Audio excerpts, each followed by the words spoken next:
Tormented Souls 2 by the developers Dual Effect, which have really knocked it out of the park with this one. They're a team from Chile.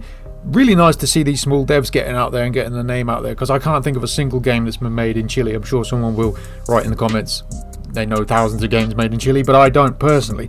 They've really put AAA devs to shame with this. If you're a fan of Resident Evil, if you're a fan of Silent Hill, if you're an old fucker like me and you like the old school survival horrors, you'll really enjoy this. I paid £25 for this, and that's not in a sale either. That's the bog standard price it comes with. I'm sure it'll come out in a sale soon, but it's only just been released a couple weeks ago, well, about a week ago, so it's very new. If you haven't played the first game, I would recommend you play the first Tormented Souls, but it's not crucial if you haven't played it. It's not like you're going to be playing this like, well, I don't understand the reason the evil cult are evil. They're just an evil cult. The first one was a bit wacky, you know, it took itself seriously, so does this one, but the voice acting is a lot better. So I'll touch on the graphics and the map design first.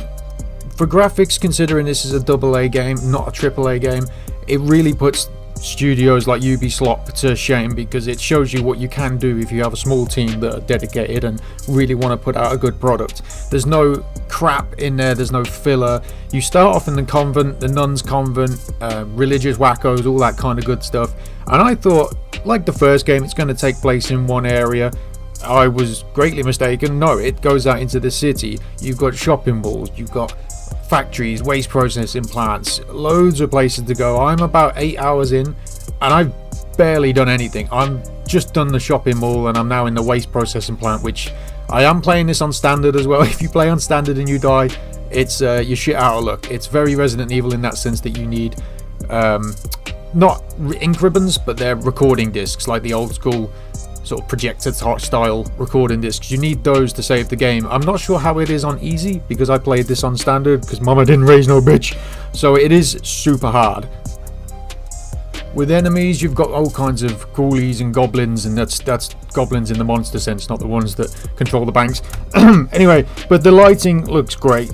For a tiny little dev team, this looks really good. I'm playing this in 1440p on ultra graphics. Also, the voice acting is a lot better in this. The first game, Caroline Walker sounded kind of bored, like she didn't really want to be there. Like, you've got all this demonic shit happening, and she was just like, well, time to go and kill another monster. And it's like, this time there's a bit more effort put into it, and the story's a lot more followable, if that's even a thing, because the first one was just batshit wacky. This one is still wacky, but it's easier to follow along, and the voice acting is on par this time.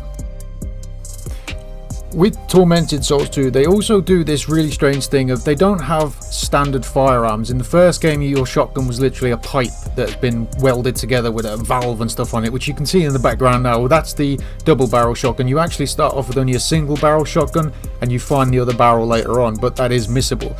And you mainly use nail guns that have had the safety feature taken off and increased pressure to shoot the nails out. You get a rapid fire nail gun, a hammer, a crowbar, and the crowbars and hammers and items also play a part in the puzzles. So you'll come across a padlock that's rusted, you can use the hammer to break it, and a lot of the puzzles are common sense, but some of them I'm a big enough man to admit that I did Google some of them, because I must have ran around like a blue ass fly for ages and I couldn't find what I was supposed to do, and eventually I would figure it out. But some of the puzzles are a bit nonsensical. I don't even know how you would figure some of them out, so I did Google a couple of them, mainly the one with the phone number. I found a phone number, figured out, oh well, I have to put the dial on the phone, did all that, and then was like, well, what the hell's the number? And there was some kind of cryptic code on the back, and you know, I'm not here to decrypt Da Vinci's bloody code, so I was a bit stumped on a few of the puzzles, but that's good, because if you're into puzzles and you like that, that's great. I do like puzzles, but some of them are really hard. To give an example of one, I'll just show you a little clip of how long it took me to figure out this damn valve puzzle in the background. Take a look at this.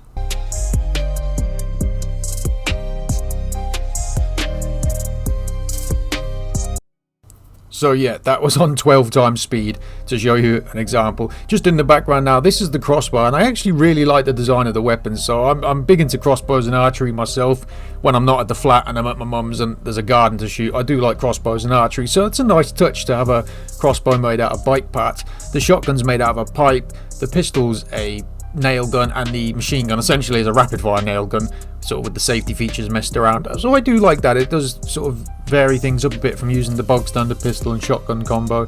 Some of the enemies will kill you in 2 hits on standard. I'm not sure how it is on easy, because I don't play games on easy. I always play them on normal because that's sort of the way the developer intended it to be played. And I have been 2-3 shotted by some gimpy looking enemies. There's like these crab dudes, there's actual little crabs that jump out. It's all very sort of water based. It's kind of, I guess they're going for that sort of Cthulhu look to it. Everything's tentacles and creepy sort of underwater based shit. So I guess that's what they're going for. But some of the enemies do look a bit dopey, but they will mess you up real quick. But overall, Tormented Souls 2 is a great game. I really enjoy it. I enjoyed the first one. If you're into survival horror, I can't see why you wouldn't like this. And you've got to remember that this is £25. It's a small dev team from Chile, and they've knocked it out of the park. It's a great game. So I would highly recommend Tormented Souls 2. I've been a little bit slack on the uploads recently. There is a, if you have stayed till the end, thanks for watching. But I will be doing a 50p or under review soon, so I just need to find a game that's worth playing that's 50p or under, because with that series I don't do any research. I just go into it blind and find what games I can get for 50p. I also don't do any research in the sense that I know what I'm going to say. So if you do want to stick around and see that video coming out soon, thanks for watching, and I'll see you again soon. See ya!